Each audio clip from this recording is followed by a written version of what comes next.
ইসলাম সে তো পরশমণি, তারেকে পেয়েছে খুঁজি, পরশে তাহার শোনা হলো যারা মোরা তাজরে বুঝি। বলেছেন হযরত বলেছেন হযরত পয়গম্বর, আমার পরে যদি কেউ নবী হতো হতো ঠিক আমার সাহাবী ওমর। লাউ কানা বাদি নবিয়্যুন লাকানা ওমর। অর্ধ পৃথিবী শাসন করেছেন ধুলির তক্তে বসি, খেজুরের পাতার প্রাসাদ তাহার বারে বারে গেছে খুশি। শুধু আঙ্গুল হেলুনিতে শাসন করিতেন এ জগতের, দিয়েছিলেন ফেলি মুহাম্মাদের চরণে সে শমশির। আল্লাহু আকবার, জোরে বলেন। লাউ কানা বাদি নবিয়্যুন লাকানা ওমর। পয়গম্বর কয় আমার পরে যদি কেউ পয়গম্বর হতো নবী হতো হতো ঠিক আমার সাহাবী ওমর। কোন ওমর? যে ওমর নবীর কল্যাণ নেওয়ার জন্য দৌড়ায়। কথা কও ঠিক কিনা? আল্লাহ পাক তাকে জিরো থেকে হিরো বানাইয়া দিল। যে ওমর 2 নম্বরে জান্নাতে টিকিট পেয়েছেন পয়গম্বরের কণ্ঠে। আল্লাহ পাক টিকিট দিয়েছেন 1 নম্বর আবু বকরকে, 2 নম্বর ওমরকে আল্লাহ জান্নাতের টিকিট দিয়েছেন। কাল কিয়ামতের ময়দানে আল্লাহ পাক রব্বুল আলামিন এক সময় ডাক দিয়ে বলবেন, ও জিবরাইল ইতি হাবিবি মাকামাল মাহমুদ, আমার বন্ধুকে মাকামে মাহমুদে নিয়ে আসো, আমার বন্ধুকে মাকামে মাহমুদে নিয়ে আসো। মাকামে মাহমুদ কাকে বলা হয়? আল্লাহ পাক রব্বুল আলামিনের আসনের পাশে আর একটা আসন থাকবে কিয়ামতের ময়দানে, মাকামে মাহমুদ। ওয়াবআথহু মাকামাম মাহমুদা। ওইখানে আদমের জন্য কোনো আসন থাকবে না, নূহুর জন্য আসন নাই, ইব্রাহিমের আসন নাই, মূসার আসন নাই, ঈসার আসন নাই, শুআয়ব আলাইহিস সালামের কোনো আসন নাই, কোনো পয়গম্বর নবী রাসূলের কোনো আসন নাই, কোনো ফেরেশতার জন্য কোনো আসন থাকবে না। আল্লাহর সিংহাসন, আল্লাহ তার সিংহাসনের মধ্যে বসে থাকবেন। আল্লাহর পাশে আর একটা আসন সিংহাসন থাকবে, মাকামে মাহমুদ, সম্মানিত একটা আসন। আল্লাহু আকবার, জোরে বলেন। আল্লাহ পাক ওই দিন বলবেন, ও জিবরাইল ইতি হাবিবি মাকামাল মাহমুদ, আমার বন্ধুকে মাকামে মাহমুদে এনে বসাইয়া দাও। এত দামি আসন, এত দামি আসন আপনার আমার পয়গম্বরের জন্য। জিবরাইল আমিন তখন ডাক দিয়া বলবেন, ও আল্লাহ, তোমার বন্ধুকে কোথা থেকে উঠাই এনে তোমার পাশে বসাইয়া দেব? কারণ তোমার বন্ধুর রওজা আথারে কোনো চিহ্ন দেখা যায় না। কেন কেন? ডাক দিয়া বলবেন, ওরে ইসরাফিল যখন সিংহে বাজাইয়ে দিল, তামাম দুনিয়াটা লন্ডভন্ড হয়ে গেল, পাহাড় পর্বত ধুনিত তুলার মতো হয়ে হয়ে সব ভেসে গেল। দুনিয়ার মধ্যে বিল্ডিং অট্টালিকা কিছু নাই, সব সমানে সমান হয়ে গেল, সব সমানে সমান হয়ে গেল। মক্কা মদিনার কোনো চিহ্ন দেখা যায় না, রওজা আথারে কোনো চিহ্ন পাওয়া যায় না, সব সমান, সব সমান, সব একাকার হয়ে গেল, একরকম দেখা যায়। তোমার বন্ধুকে কোথা থেকে উঠাইয়া আপনার পাশে এনে আল্লাহ বসাইয়া দেব? আমি তো জানি না বন্ধু রওজা কোথায়। আল্লাহ পাক ওই দিন ডাক দিয়া বলবেন, ও জিবরাইল যাও, এই সোজা চলতে চলতে চলতে চলতে যেইখানে গিয়ে দেখবা জমিন থেকে একটা নূর আসমানের দিকে উঠতেছে, ওই জায়গায় গিয়া পর মারবা, আর আমার বন্দুক উঠাইয়া আমি আল্লাহর পাশে রে বসাইয়া দিবি। জিবরাইল ওই দিন চলা শুরু করবে, চলতে চলতে চলতে চলতে যেইখানে নবীর রওজা, নবী আমার ঘুমায় আছেন। আরে নবী তো ঘুমান নাই, সেজদায় পড়ে আপনার জন্য আমার জন্য নবী রওজা আথারে কান্নাকাটি করেন। ওইখানে জিবরাইল আমিন গিয়া যখন দেখবেন একটা নূর জমিন থেকে আসমানে উঠতেছে, ওই জায়গায় গিয়া জিবরাইল আমিন পর মারবে, পর মারবে, ডাক দিয়া বলবেন, উমিয়া হাবিবার রহমান, এ রহমানের বন্ধু উঠে যাও, এ রহমানের বন্ধু উঠে যাও। ও গোপালগঞ্জের মুসলমান, ও আমার এলাকার মা বোনরা কানটা লাগায়া শোনো, আমার নবীর কবর থেকে ওঠার হালাতটা ওই দিন কেমন হয়ে যাবে। ওই যে জিবরাইল যখন তার পর মারবে নবীকে উঠানোর জন্য, পর মারবেন আর জিবরাইল ডাক দেবেন, উম ইয়া হাবিবার রহমান, এ রহমানের বন্ধু উঠে যাও, যাও, এ রহমানের বন্ধু উঠে যাও। পয়গম্বর আরবি কবর থেকে ওই দিন উঠবেন, হালাতটা কেমন হবে কানটা লাগাইয়া শোনো রে ভাই। ওয়াহুয়া ইয়াবকি ওয়া ইয়াকুল, আমার নবী কবর থেকে ওই দিন উঠবেন, নবীর চোখে থাকবে কান্নার পানি আর নবীর মুখে থাকবে আওয়াজ। নবী কাঁদতে কাঁদতে উঠবেন আর বলতে বলতে থাকবেন ওয়াহুয়া ইয়াবকি ওয়া ইয়াকুল আইনা উম্মতি আইনা উম্মতি আইনা উম্মতি আইনা উম্মতি। আল্লাহু আকবার, জোরে বলেন। নবী কাঁদতে কাঁদতে কবর উঠতে থাকবে না, বলতে বলতে থাকবে না আইনা উম্মতি আইনা উম্মতি আইনা উম্মতি। ও জিব্রাইল, আমাকে নিতে আসছো, আমার উম্মত কই, আমার উম্মত কই, আমার উম্মত কই, আমার উম্মত কি আমাকে নেওয়ার আগে কি জাহান্নামে পৌঁছে গেল নাকি? ওই দিন জিব্রাইল ডাক দিয়া বলবে না বন্ধুরে, না না, উম্মত এখনো কবরের বিছানায় ঘুমায়, সর্বপ্রথম আপনাকে নেওয়ার জন্য আসলাম, উম্মত এখনো কবরে ঘুমায়। আরে মুসলমান, নবী উঠবেন, পয়গম্বর হাদিসের মধ্যে বলেন আমার ডান পাশ থেকে ওই দিন আবু বকর দাঁড়াইবে, ওমর আমার বাম পাশ থেকে হাসরের ময়দানে দাঁড়াই যাবে। এদেরকে নিয়ে আমি পয়গম্বর কিয়ামতের ময়দানে চলবো। আল্লাহু আকবার, জোরে বলেন। কোন ওমর? কোন ওমর? যেই ওমর নবীর কল্যাণ নেওয়ার জন্য দৌড়ায়, আল্লাহ তাকে ওমরকে জিরো থেকে হিরো বানিয়ে দিল।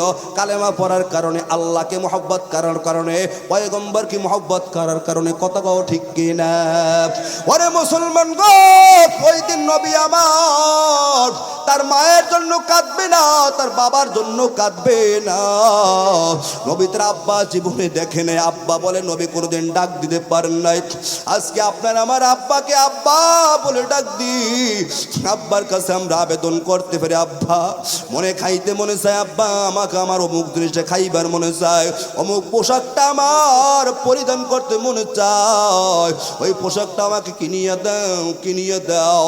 আমার নবীর আব্বা জীবনে দেখে নাই, মায়ের গর্ভে থাকা অবস্থায় পয়গম্বর আব্বা হারাইলেন, আব্বা নাই, আব্বা নাই। ওরে পয়গম্বর মাঠের কিনারে বসে থাকতেন, সন্ধ্যাবেলা তাকাই দেখতো, আরে আমার ছোট ছোট বন্ধুরা খেলাধুলা করতেছে, খেলা শেষে বিকালবেলা সন্ধ্যা যখন ঘরে আসতেছে, আরে আমার বন্ধুরা আপনজন আত্মীয় স্বজন আসিয়া বাচ্চাদেরকে কোলে লইয়া লইয়া কপালে চুমু খায়, ঠোঁটে চুমু খাইয়া কাদের উপরে চড়াই আনন্দ করতে করতে নিয়ে যায়। নবী আমার মাটির কিনারায় বসিয়া কাঁদে, আমাকে নেওয়ার জন্য কেউ আসে না, আমার আব্বা গেল কই, আমার বাবা গেল কই। নবী আমার বাড়ি আসিয়া মায়ের গলা জড়াই ধরে কাঁদে আর কয়, মা আব্বা গেল কই, ও মা গো। আমি দেখতেছি আমার খেলার সাথে ভাইদেরকে আব্বারা এসে আপনজন এসে কোলে করিয়া চুমু খায়, কাঁধে বহন করিয়া নিয়ে যায়। মাটির কিনারায় বসে থেকে কেউ আমাকে নেবার জন্য আসে না, আমার আব্বা গেল কই, আমার আব্বা গেল কই। আমার নবী বড় এতিম, তখন আমি নাম কাপড়ে আঁচল দিয়া চোখ মুছিয়া সন্তানকে সান্ত্বনার বাণী শোনায়। ও এলাকার মুসলমান গো, এতিম নবী, এতিম নবী, এতিম নবী ওই দিন আপনার জন্য আমার জন্য কাঁদবে। নবী তার আব্বা আব্বা বলি ওই দিন কাঁদবে না, যেদিন কবর থেকে দাঁড়াবে। নবী আব্বার কথা বলবে না, নবী তার মায়ের কথা বলবেন না। যেই মা নবী আমার 6 বছর বয়সে হারিয়ে ফেললেন, আমার নবী বড় এতিম, পুরো আরবের চতুর্দিকে বড় দুশ্মন আর শত্রু। নবীর আপনজন নবীর দুশ্মন, পাইলেই নবীকে মেরে ফেলে। ওই দিন নবী আমার তার মায়ের কথা বলিয়া বলিয়া কাঁদবেন না, নবী তার কলিজার টুকরা ফাতেমার কথা বলিয়া কাঁদবেন না। নবী হাসান হোসেনকে এত মহব্বত করেন, তার নাতিদেরকে না না নাতিদের কথা স্মরণ করি ওই দিন নবী আমার কাঁদবেন না। নবীর দুঃখের দিনের বিবি খাদিজা, খাদিজার কথা বলিয়া নবী আমার ওই দিন কাঁদবেন না। আমার নবী কান্নাকাটি করবেন, উম্মত কই, উম্মত কই, আমার উম্মত কই। আমরা যে তার আদরের উম্মত, উম্মতের করলাম কি আমরা যে তার মহব্বতের উম্মত কয়দিন কেন্দেছি এমন এতিম নবী আমার পিতা মাতা নাই যে তাহার এমন এতিম নবী আমার পিতা মাতা নাই যে তাহার তারপরেও কত মারলো তাকে দুশ্মনে নবী বিনে কে তরাবে পুলসিরাত মিজানে নবী বিনে কে তরাবে পুলসিরাত মিজানে কথা গো ঠিক কিনা ও ভাই নবীর মহব্বতটা গলার মালা বানাও আমার নবীর মহব্বতটা গলার মালা যদি বানাইতে পারো দুনিয়ায় কামিয়াব হইয়া যাইবা কবরটা তোমার আমার জন্য ফুল বাগান ফুল বাগান ফুল বাগান হয়ে যাবে আল্লাহ পাক রব্বুল আলামিন বলেন ইন কুনতুম তুহিব্বুনাল্লাহ ফাত্তাবিউনি ইউহিব্বুকুমুল্লাহ ওয়া ইয়াগফির লাকুম যুনুবাকুম ওয়াল্লাহু গফুরুর রহিম আল্লাহ বলেন আমার বন্ধুর রঙে যদি রঙিন হতে পারো আমার বন্ধুর মহব্বতটা যদি গলার মালা বানাইতে পারো 3.5 হাত বডির মধ্যে সোনার মদিনার কালার যদি লাগাইতে পারো সোনার মদিনার রঙে যদি রঙিন হতে পারো আমি আল্লাহর ভালোবাসা পাইবা মহব্বত পাইবা আমি আল্লাহ তোমার গোটা জীবনের সব গুনাহগুলো মাফ করে দেব লাগবে আমার নবীজির মহব্বত কতক্ষণ ঠিক কিনা নবীকে মহব্বত করতে হবে নবীকে ভালোবাসতে হবে তার নবীর জন্য আমরা আল্লাহ আশিক আমার নবীকে এই জমিন মহব্বত করে পাহাড় পর্বত নবীকে ভালোবাসে গাছপালা ভালোবাসে দুনিয়ার সব মাখলুক আমার নবীকে মহব্বত করে আর ভালোবাসে শুধু নবীদের উম্মত হইলাম আমরা নবীকে ভালোবাসি না নবী যখন বাড়ির থেকে বের হইতেন তখন দুই পাশের গাছ নয়ে নয়ে আমার নবীকে সালাম জানাইতেন নবী বলতেন ওয়ালাইকুম ওয়ালাইকুম ওয়ালাইকুম সাহাবায়ে কেরাম বলতেন ইয়া রাসূলুল্লাহ কার সালামে এত জবাব দিতেছেন কোন মানুষ দেখা যায় না কোথায় মানুষ নাই এ মরুভূমি দিয়ে চলতেছি কার সালামের এত জবাব দিতেছেন পয়গম্বর ওইদিন বলতেন ও সাহাবায়ে কেরাম অনেক দূরে ধুধু করা পাহাড় দেখা যায় ছোট ছোট বৃক্ষ দেখা যায় অনেক দূর থেকে দেখা যায় বলে হ্যাঁ পয়গম্বর ওইদিন বললেন সাহাবীরা আমি যখন এই বাড়ির থেকে বের হই অনেক দূর দূরান্তের পাহাড় পর্বত গাছপালা তরুলতা আমি পয়গম্বরকে সালাম জানাই আমি শুধু মানুষের নবী নয় আমি শুধু মানুষের নবী নয় আমি বনের হিংস্র জন্তু বাঘ ভাল্লুক গাছপালা তরুলতা সব কিছুর আমি পয়গম্বর ইমামুল আউয়ালিন ওয়াল আখিরিন বাহরে সাদকা রাহমাতাল লিল আলামিন সাইয়্যিদুল কাওনাইন খাতামুল মুরসালিন আখির মাদবুদ ফকরুল আউয়ালিন শুধু দাস রহমাতাল লিল আলামিন মসজিদে ও শুধু আমারো জমিন আল্লাহর মহব্বত থাকলে পয়গম্বরের মহব্বত থাকলে সব কিছু সম্ভব কতক্ষণ ঠিক কিনা আরে মুসলমান গো যা বলতেছিলাম কথা অনেক দূরে চলে এসেছে খলিফাতুল মুসলিমিন ওমর রাদিয়াল্লাহু তাআলা আনহু মরুভূমি দিয়ে একা একা চলতেছেন হঠাৎ করে ওমর প্রখর রৌদ্রের তাপ ওমরের পেটেও বড় ক্ষুধা লেগেছে কোনো হোটেল নাই বর্তমান জামানার মতো হোটেল তখন ছিল না কোথায় তিনি বিশ্রাম করবেন না না খাবার খাইবেন না না হোটেল নাই বিশ্রাম করারও জায়গা নাই মরুভূমিতে চলতেছেন চিন্তা করতেছেন কোথায় বিশ্রামের জন্য যদি একটু জায়গা পাইতাম খাবারের জন্য যদি একটু জায়গা পাইতাম একটু খেয়ে দিয়ে নিতাম একটু তৃপ্তি করে নিতাম আনন্দ করে নিতাম চলতে চলতে অনেক দূরে যাইয়া দেখতেছেন একটা রাখাল একটা যুবক বকরি চড়াইতেছেন। রাখালের কাছে ওমর রাদিয়াল্লাহু তাআলা আনহু নিজের পরিচয় গোপন করিয়া ডাক দিয়ে কয়, রাখাল আমাকে একটু দুধ দহন করে যদি দিতা, একটু দুধ পান করতাম, আমি বড় ক্ষুধার্ত, আমার তৃষ্ণা নিবারণ করতাম, দাও দাও আমাকে একটু দুধ দহন করে দাও। রাখাল ডাক দিয়ে কয়, ভাই এ দুধের মালিক তো আমি নয়, এটা আমার মুনিবের বকরি, আমি তার অনুমতি ছাড়া দুধ দহন কইরা আপনাকে পান করাইতে পারবো না। আল্লাহু আকবার, জোরে বলেন। এবার খলিফাতুল মুসলিমিন ওমর নিজের পরিচয় তো গোপন, ডাক দিয়ে ও রাখাল আমি তোমাকে ভালো একটা বুদ্ধি শিখাইয়া দিই। কি বুদ্ধি ভাই? বুদ্ধি হলো তুমি আমার কাছে একটা বকরি বিক্রি কইরা দাও, তোমাকে আমি কিছু টাকা দিয়ে দিই, তোমারও লাভ হবে, আমারও একটু লাভ হলো। বকরিটা আমি কিনে নিয়া এই বকরি দহন করে আমি তার দুধ পান করব, বকরি জবাই করে গোশ খাইব, আমারও লাভ হবে, সফরে আমার কষ্ট হবে না, ঘাস পানি বকরি খাবে, দুধ দহন করব, আর খাইয়া খাইয়া চলতে চলতে আমি আমার গন্তব্য পৌঁছাই যাব, তুমিও কিছু টাকা পাইলা, তোমারও কিছু লাভ হয়ে যাবে। আরে মালিক যখন জিজ্ঞাসা করবে বকরি নাই, বকরি কেন একটা কম দেখা যায়, তুমি বলবা বাগে সো মেরে নিয়ে গিয়েছে। রাখাল ডাক দিয়ে কয়, পথিক রে আমি আমার মুনিবকে মালিককে আমি বুঝ দিতে পারবো, বাগে সো মাইরা বকরি নিয়ে গিয়েছে, এজন্য বকরি একটা কম, কিন্তু আসল মালিককে কেমন কইরা আমি বুঝাইব? আল্লাহু আকবার, জোরে বলেন। আসল মালিক তো তাকাই আছে, আল্লাহ দেখতেছে, আল্লাহ দেখতেছে, আমি আমার মুনিবকে যে কোনো ভাবে আমি বুঝ দিতে পারবো, সম্ভব আছে, কিন্তু আমি আসল মালিকের চোখ ফাঁকি দিতে পারবো না।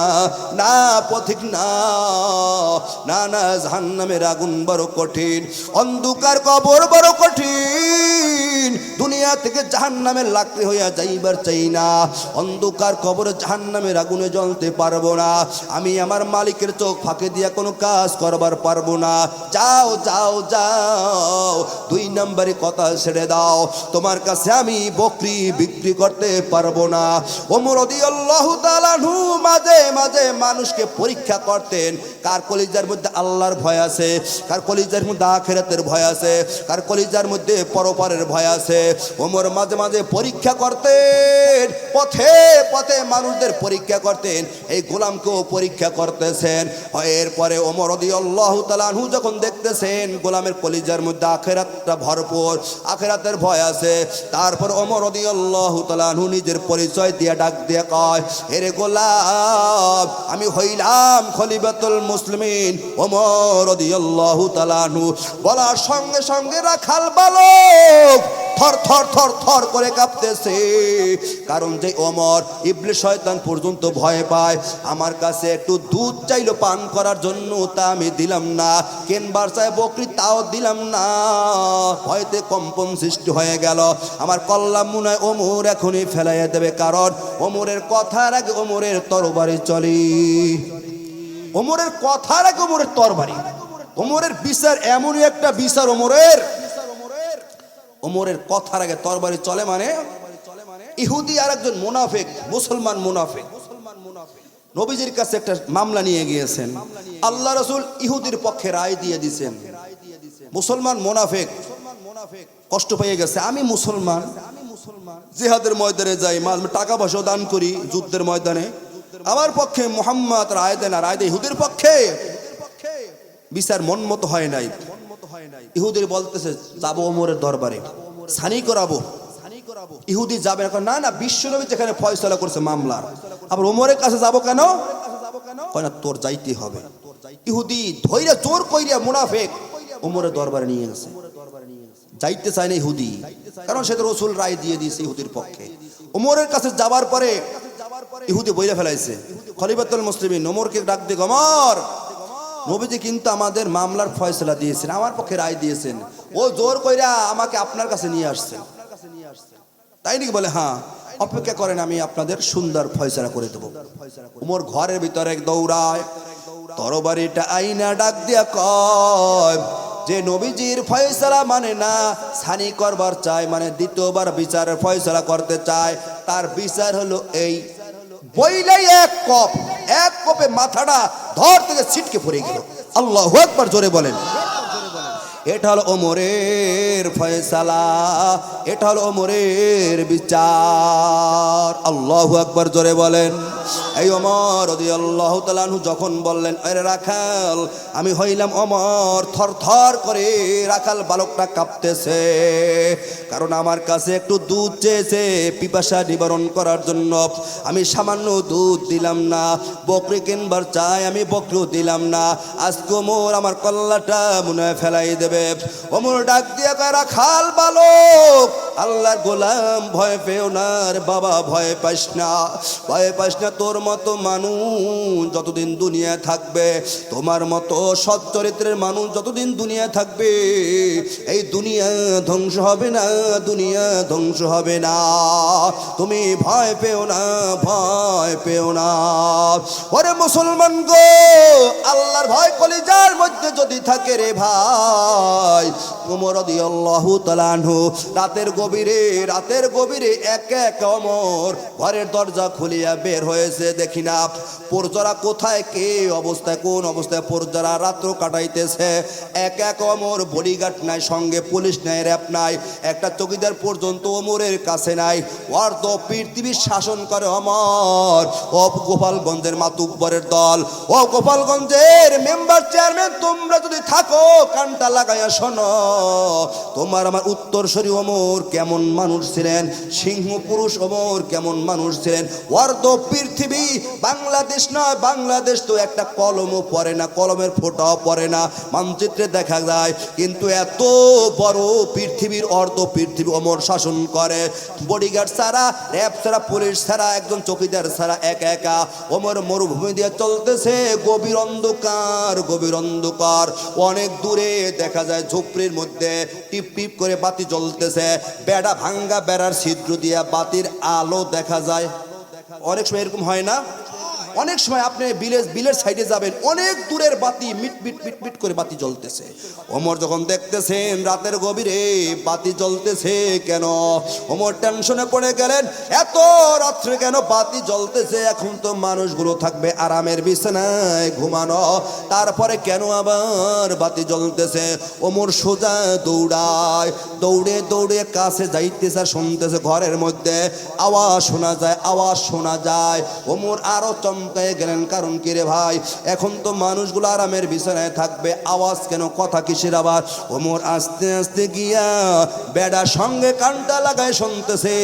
মা আর মেয়ে দুইজনে কথা কয়। মা ডাক দিয়ে কয়, ওরে কন্যা রে, সকালবেলা দুধ দহন করে যখন বাজার বিক্রি করার জন্য নিয়ে যাবা, দুধে পানি মিশাইয়া নিও, দুধ বেশি হবে, টাকা বেশি হবে, আমাদের সংসারটা ভালো চলবে। মেয়ে ডাক দেখে, মা কেমন কথা বলতেছ, দুধে পানি মিশাইতে না ওমর নিষেধ করিয়াছে। ওমর তো নিষেধ করছে, পানি মিশানো যাবে না। ওমর কিন্তু ঘরের পিছনে বেড়ার সঙ্গে কান লাগাইয়া সব শুনতেছে, কথা কন ঠিক কিনা? মেয়ে ডাক দিয়ে, মা না না, পানি মিলানো যাবে না। মা ডাক দিয়ে, কন্যা রে, পানি মিলালে সমস্যা নাই, ওমর জানবেও না, জানতেও পারবে না। এবার মেয়েটা ডাক দিয়ে কয়, মা ওমর যদিও না জানবে, কিন্তু ওমরের খোদা তো জানবে। মা ডাক দিয়ে কয়, ওমর এখন মদিনায় ঘুমায়, ওমর এখন মদিনায় ঘুমায়, ওমর এখন মদিনায় ঘুমায়, ওমর জানবে না, তুমি দুধে পানি মিশায় নিও। মেয়েটা ডাক দিয়ে কয়, ওমর যদিও মদিনায় ঘুমায়, ওমর একজন খোদা আছে, আল্লাহ, সে তো ঘুমায় না, সে তো কুদরতি নজর দিয়ে সব দেখতেছে। জোরে বলেন সুবহানাল্লাহ। আমি দুধে পানি মিলাইতে পারমু না। ওমর সব শুইনা শুইনা ওমর ওখান থেকে মদিনার পথ ধরলেন, মদিনা চলে আসলেন। সকালবেলা ফজরের নামাজের পরে ওমর আপকে ডাক দিয়া কয়, ওমর পুলিশ বাহিনীকে ডাক দিয়া কয়, হে অমুক অমুক, যাও যাও, ওই মরুভূমিতে চইলা যাও, মরুভূমিতে যাও, ওই ঝুপড়ির মধ্যে দেখবা মা আর মেয়ে, দুইটা কন্যা, একটা কন্যা একটা মহিলা আছে, দুইজনকে সম্মানে মদিনার মসজিদে হাজির করো। সকালবেলা সৈন্যরা দৌড়াত গিয়া ঝুপড়ির মধ্যে মা আর মেয়েকে পেয়ে গেলেন। তাদেরকে ডাক দিয়া কয়, খলিফাতুল মুসলিমিন মুসলিমিন ওমর আপনাদেরকে মদিনায় ডেকেছে। সঙ্গে সঙ্গে মার মেয়ের কলিজা শুকাইয়া গিয়েছে না জানি রাতের বেলা যা কিছু শুনিস, যা কিছু আমরা বলা বলি করেছি, মনে ওমরের কানে কেউ পৌঁছাই দিয়েছি। থর থর করে কাঁপতেছে।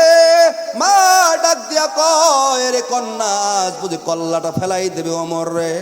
সন্তান কন্যার কলিজা শুকাইয়ে গেল। মনে হয় মা আজকে আমাদের কল্লা ওমর ফেলাই দেবে। কেন আমাদের ওমর ময়দানে ডেকেছে? কেন ওমর আমাদেরকে মদিনা শহরে ডেকেছে? দুইজনকে সসম্মানে যখন মদিনায় হাজির করল, মসজিদে নববীর পাশে ওমর সামনে হাজির হয়ে গেল। ওমরকে দেখার সঙ্গে সঙ্গে মার মেয়ের কলিজার পানি তো নাই, শুকাইয়ে গেল। থর থর থর থর করে মা কাঁপতেছে, আর মেয়েও থর থর করে কাঁপতেছে। চোখের থেকে পানিগুলো ঝরঝর করে পড়তেছে। ওমরের ভয়ের কারণে চিৎকার করবে তো দূরের কথা, কলিজায় পানি নাই।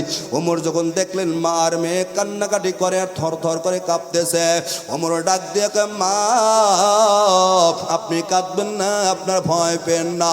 আমি ওমরকে আপনার ভয় পেন না, আমি আপনার কাছে একটা ভিক্ষা। তার সন্তান আব্দুল্লাহ তার জন্য চায় গোয়ালিনীর কন্যাকে। ডাক দিয়া কয়, মাগো আপনার কন্যাটা আমার ছেলের জন্য দেবেননি আপনি, আমার সন্তানের জন্য আমি পুত্রবধূ বানাইব, আমার সন্তান আব্দুল্লাহর বিবি বানাইব। আপনার কাছে ভিক্ষা চাই, আপনার কন্যাটা দেবেন কিনা? আল্লাহু আকবার জোরে বলেন। ওরে মুসলমান, দুধ বিক্রি কইরা খায় গোয়ালিনীর মাইয়া, গোয়ালিনীর কন্যা ওমর তার ছেলের জন্য চায় দাও দাও কন্যাটা দাও, আমার পুত্রবধূ আমি বানাইব। ওমর টাকা চায় না, গাড়ি চায় না, ওমর বাড়ি চায় না। ওমর দেখেছে মেয়েটার কলিজার মধ্যে আছে আল্লাহর ভয়, কলিজার মধ্যে আছে আখেরাত আখেরাত আখেরাত। ওমর টাকা চায় না, ওমর গাড়ি চায় না, ওমর বাড়ি চায় না। ও মুসলমান গো, সন্তানকে যখন বিবাহ করাইবেন টাকা দেখেন না, ধন দৌলত দেখেন না, গাড়ি বাড়ি দেখো না। দেখো কোন মেয়েটার কলিজার মধ্যে আল্লাহর ভয় আছে, কোন মেয়েটার কলিজার মধ্যে আল্লাহর কোরআনটা আছে, কোন মেয়ের সিনার মধ্যে মালিকের কোরআন আছে, কোন মেয়ের কলিজার মধ্যে আখিরাতের ভয় আছে। নামাজওয়ালা কন্যা খোঁজো, তাহাজ্জুদওয়ালা কন্যা খোঁজো, তোমার ঘরটা আলোকিত হয়ে যাবে, তোমার ঘরটা আলোকিত হয়ে যাবে।